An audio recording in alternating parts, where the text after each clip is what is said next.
Asansol girls কলেজের এই ৭৫ বছরের জয়ন্তী উদযাপন করতে গিয়ে আমরা কিন্তু অতীতকে বারবার অতীতের দিকে ফিরে ফিরে তাকিয়েছি। এখানে উপস্থিত হয়েছেন আমাদের গার্লস কলেজে তখন একটিই হোস্টেল ছিল। পরে যখন অন্য একটা হোস্টেল নিবেদিতা হোস্টেল হয় তখন ওটার নাম অঞ্জলি রায়ের নামে অঞ্জলি হোস্টেল নাম হয়। তো সেই আমাদের যে একতম হোস্টেল ছিল সেই হোস্টেলে রান্না হতো। দুজন রান্নাঘরের কর্মী সৃষ্টি দাস আর সহদেব দত্ত, এরা দুজন ৪৫ বছরের ওপর ওরা কলেজে কাজ করেছেন, কলেজের হোস্টেলে রান্না করে খাইয়েছেন মেয়েদের। ওদের অভিজ্ঞতা খুব সংক্ষেপে আমরা একটুখানি শুনে নেব। আমরা দীর্ঘ এই যে সহদেব দত্ত, আমি তো শুনলেন তো সৃষ্টি দাস, ৭৫ সাল থেকে দীর্ঘ আমরা ৪৫ বছর কাজ করেছি। ৪৫ বছর কিছু মাস, আর আমি ৪৫ বছর ১ মাস।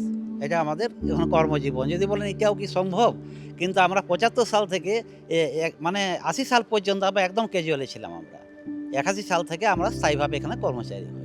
সেভাবে এখানে হোস্টেলে কাজ করে যাক। তখন খুবই নিয়ম কারণ খুব ভালো ছিল। পড়াশোনার দিক দিয়ে বলুন, তখন প্রিন্সিপাল অঞ্জলিদি ছিলেন, সুপারিনটেন্ডেন্ট তখন তখন সিটের জন্য খুবই হতো, যেহেতু একটা হোস্টেল। সুপারিনটেন্ডেন্ট ছিলেন লীলাবস, তখন খুব তাদের মেসটা মেয়েদের যেটা খাবে সেটা নিজেরা মতো চালাতো। সেটা তখন দুটা দিন ছিল সপ্তাহে দেখা করা গার্জেনদের, একটা ছিল বুধবার বিকেলে ৫টার থেকে, আর রবিবার সারাদিন। এইভাবে তখন নিয়ম ছিল। যাই হোক, সংক্ষেপে খুবই করছি আমরা। হ্যাঁ, তুমি বলো। আমি কি ওই একই কথা, আমি নতুন কিছু নাই। তখন তার ফোন টোন ছিল না, তখন চিঠি, মানে পোস্ট অফিস থেকে চিঠি আসতো, যে মানে খামতাগুলো নিয়ে আসতো, মেয়েরা আবার লিখে পরে জমা দিত, সেটা আবার পড়তো সুপারিনটেন্ডেন্ট, তারপরে আবার পোস্ট হতো। আর যখন চিঠি আসতো সুপারিনটেন্ডেন্ট সেগুলো পড়ে দেখতেন, তারপরে মেয়েদিকে সেটা পেয়ারার সময় দেওয়া হতো। তখন সিস্টেম এরকম ছিল। কোনো খামে হলে খাম আটকাতে পারতো না, ইংল্যান্ডে তারা পারতো না, খুলে রাখতে হতো।